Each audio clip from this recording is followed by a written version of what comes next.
तो welcome back once again. पहले बात कर लेते हैं मार्केट पे। मार्केट कैसा रहा? यूँ तो देखिए निफ्टी 150 पॉइंट चढ़ा, बैंक निफ्टी 600 पॉइंट चढ़ा, सब तरह बल्ले बल्ले थी। लेकिन हमारे हिसाब से कुछ ज़्यादा मज़ेदारी वाली बात नहीं थी। मज़ेदारी वाली बात क्यों नहीं थी, इसके ऊपर बात कर लेते हैं। तो देखिए, हुआ ये आज कि सुबह के टाइम तो बहुत सारे स्टॉक चढ़े हुए थे, मतलब करीब 150 स्टॉक चढ़े हुए थे। लेकिन वो मार्केट गिरते गिरते, मतलब बंद होते होते तेज मार्केट में भी सिर्फ 122 स्टॉक रह गए हरे निशान में, और 65 स्टॉक रह गए लाल निशान में। तो गिरने वाले तेजी से बढ़े सुबह के मुकाबले। तो ये मार्केट में थोड़ा सा इसमें मजा कम रहा। मतलब जैसा हो सकता था वैसा नहीं हुआ इंडेक्स के मुकाबले। देखिए, इंडेक्स निफ्टी चढ़ा करीब 150 पॉइंट, बट बाकी शेयर जो निफ्टी के अलावा जो बाकी शेयर थे एफ के, वो सिर्फ 0.64% चढ़ पाए। तो जो रनअप था मार्केट में, वो निफ्टी के बड़े पार्टिसिपेंट्स की तरफ से ही था, मेनली एचडीएफसी बैंक, रिलायंस और कुछ हद तक आईटी वाले। इसके अलावा तो मार्केट में बहुत ज़्यादा तेजी रही थी। बाद में आईसीआईसीआई बैंक भी आ गया, फॉलो अप बैंक आ गई, एक्सिस में भी आ गया, तो कोटक भी अच्छा चल रहा था। तो इस तरीके से कुछ चंदा शेयरों में तेजी थी, उसकी वजह से मार्केट में तेजी नजर आई। और वैसे भी निफ्टी तो अभी गिरेगा नहीं आसानी से। हमने अपनी वीडियो में कई बार बताया है कि जो हमारी ऑब्जर्वेशन है उसके हिसाब से एफआई जब बाइंग करनी शुरू करते हैं तो इतनी आसानी से पीछे नहीं हटते। अभी वो काफ़ी बाइंग करेंगे, और इंडेक्स को आप ऐसे लेवल पे भी देखेंगे जहां आपने सोचा भी नहीं होगा। बल्कि जहां पे आज है वो भी आपने नहीं सोचा होगा महीने भर पहले तक। तो हमने सोच लिया था, हालांकि हमने अपनी वीडियो में ये चीज़ आपको बताई भी थी। अब बात कर लेते हैं कल के लिए कहाँ अपॉर्चुनिटी है। तो देखिए, कल के लिए पूरी आपको महाभारत समझाऊं उसका तो कोई फायदा नहीं है।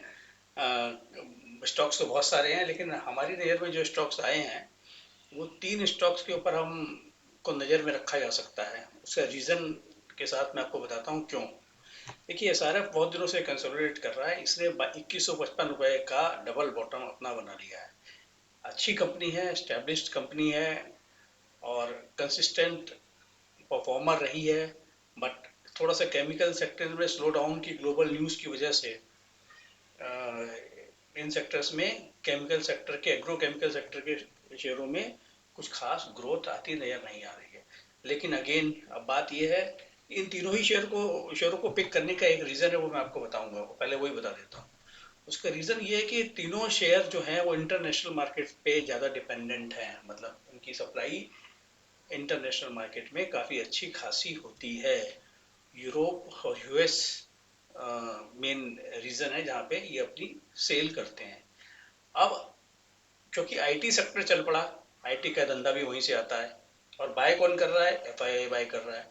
जब एफआईआई को आईटी सेक्टर के अंदर अपॉर्चुनिटी दिखने लगी है, तो इसका मतलब ये होता है कि उनके कंट्री में रेट कट वाली जो बात थी कि भाई अब रेट और नहीं बढ़ेगा, वो वाली बात होगी कि overall condition, overall situation favourable हो रही है मार्केट के लिए।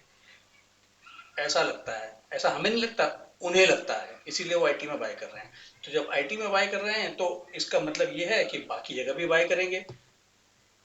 जहां जहां अपॉर्चुनिटी उनको मिलेगी वहां वहां बाय करेंगे, क्योंकि ये तीन कंपनी ऐसी हैं जिनकी डिपेंडेंसी यूरोप और यूएस पे काफी ज्यादा है। तो ऐसा तो है नहीं कि आईटी के लिए ही उनका आउटलुक बदलेगा, कि बिजनेस सिनेरियो जो चेंज होगा वो आईटी के लिए ही होगा, वो सभी के लिए चेंज होगा। तो यहाँ भी डिमांड वापस आएगी। और प्राइस पॉइंट के हिसाब से देखा जाए तो तीनों ही अच्छे प्राइस पॉइंट पे खड़े हैं। कहीं प्राइस के हिसाब से प्रॉब्लम नहीं है।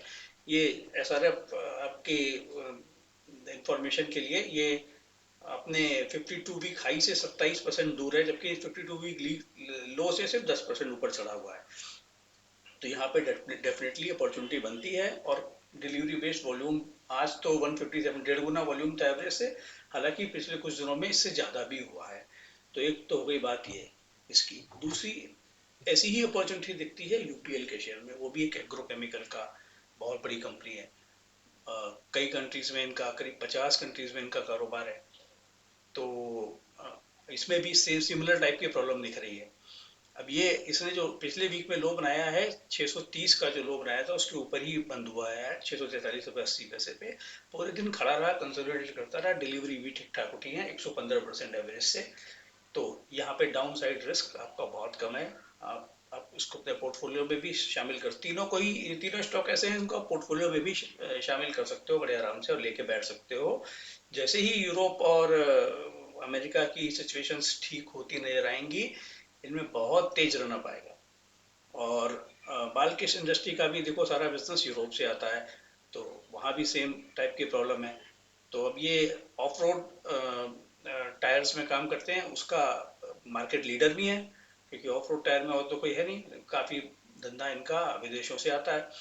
तो यहाँ भी इसने भी 2276 रुपये का जो लो बनाया था पिछले वीक में, उससे काफ़ी ऊपर, और हाई बनाया था 2440 का। तो आज भी उसी मतलब 2449 से 2415 के रेंज में काम करता रहा। खास बात क्या रही कि कल की वीडियो में भी हमने बात की थी कि हम इसको अभी बाय सेल कुछ नहीं करेंगे, हालांकि ये सेल के सिग्नल ले रहा था, लेकिन हम नहीं करेंगे क्योंकि रीज़न यही था सिर्फ कि यूरोप से कनेक्टेड होने की वजह से इसमें अपॉर्चुनिटी निकल के आ सकती है। तो 0.6% ये केवल गिरा है, लेकिन 0.6% गिरना इतना इंपॉर्टेंट नहीं है। इंपॉर्टेंट ये है कि वॉल्यूम कुछ भी नहीं था, सिर्फ 34% डिलीवरीज बेची गई।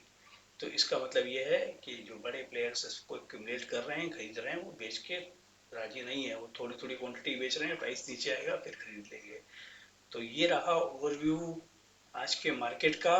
और ये तीन स्टॉक हमारी सजेशन लिस्ट में आए हैं जिस पे हम काम करना चाहेंगे।